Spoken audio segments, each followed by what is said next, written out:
India গিয়েছি আর কেনাকাটা করব না এটা একদমই সম্ভব নয়। আশেপাশে কিন্তু আমরা অনেককে দেখি যারা ইন্ডিয়ায় শপিং করতে যায়।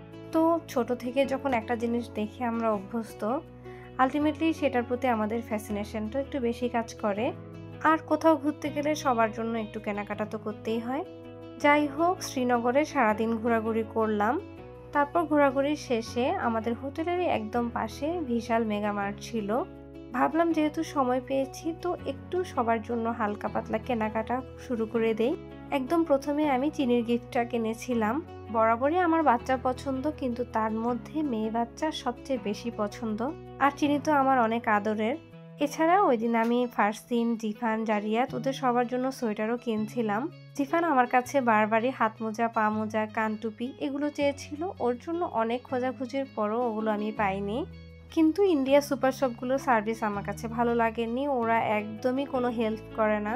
টুকিটাকি কেনাকাটা করেই রাস্তায় নামতেই দেখলাম এই ফ্রেশ ফলের জুসগুলো।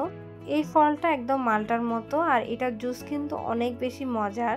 পর হোটেলে আসতে আমাদেরকে রাতের খাবার সার্ভ করে দিল।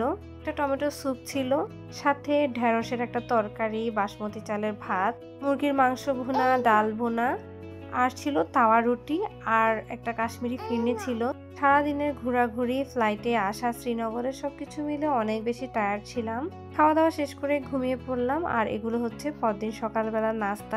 আলু পরোটা, চাটনি, টক দই আর ডিম ভাজি ছিল। সাথে আমরা ফারসিনের জন্য চা আর পাউরুটি নিয়ে নিয়েছিলাম। এই দিন আমাদের সোনমার্গে যাওয়ার প্ল্যান ছিল, কিন্তু আমরা আসলে এই দিন যেতে পারিনি।